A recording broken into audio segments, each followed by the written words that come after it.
கடவுளின் விளையாட்டு. துறவி ஒருவர் ஊர் ஊராக சுற்றுவது வழக்கமாகக் கொண்டிருந்தார். ஓர் இடத்தில் எப்போதும் தங்க மாட்டார். அவருக்கு என்று உறவோ வீடோ கிடையாது. முற்றும் துறந்த ஞானி அவர். ஒரு நாளைக்கு ஓர் ஊர் என்று சுற்றிக் கொண்டே இருப்பார். கையில் ஒரு புத்தகத்துடனும் ஒரு விளக்குடனும் சுற்றிக் கொண்டு இருப்பார். புத்தகம் அவர் தினமும் படிப்பதற்கும் அவர் இரவில் கூட படிக்கும் பழக்கமுடையவர். அதனால் கையில் விளக்கையும் வைத்திருப்பார். இரவில் கூட விளக்கேற்றி வைத்து புத்தகத்தை படித்து கொண்டிருப்பார். அதிகம் உணவு உண்ண மாட்டார். யாரிடமும் அதிகம் பேச மாட்டார். அதிகம் கடவுள் பக்தியுடையவர். எது நடந்தாலும் அது கடவுள் செயல் என்று எண்ணுபவர். இந்த துறவி ஒரு நாள் மாலை பொழுதை ரசித்தவாறே சென்று கொண்டிருக்க அருகில் ஒரு கிராமம் தென்பட்டது.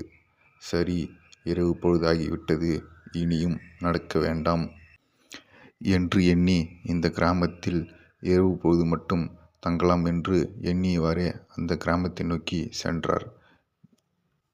இவர் கிராமத்தில் நுழைந்ததும் இவரை பார்த்த கிராம மக்கள் என்ன நினைத்தார்களோ தெரியவில்லை, இவரை ஊருக்குள் விடாமல் விரட்டி அடித்தனர். இவரும் அதற்கு எதிர்ப்பு காட்டாமல் இதுவும் கடவுள் செயல் என்று அங்கிருந்து கிளம்பினார்.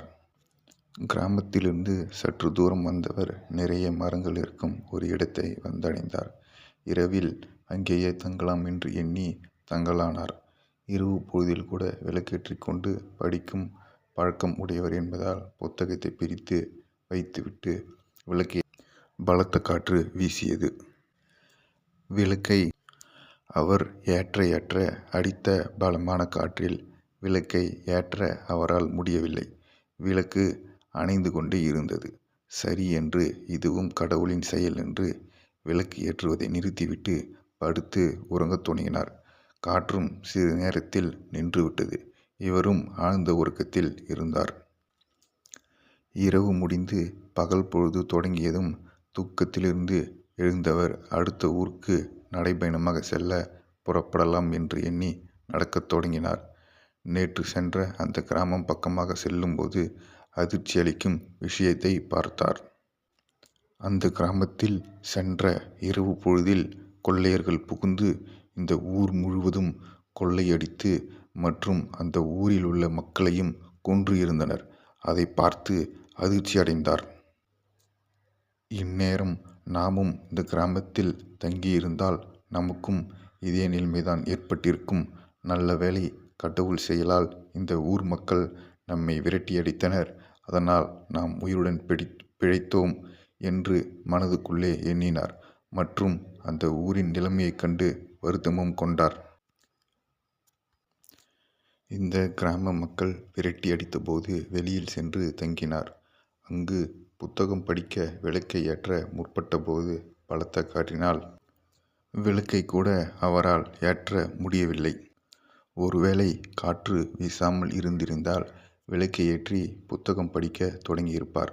அப்போது கிராமத்திற்குள் இருந்த கொள்ளை கும்பல் விளக்கு எரியும் வெளிச்சத்தை பார்த்து அங்கு யாரோ இருப்பதாக எண்ணி அங்கு சென்று அவரையும் கொன்று இருப்பார்கள். அதனால்தான் கடவுள் அந்த விளக்கை கூட ஏற்ற அவரை விடவில்லை.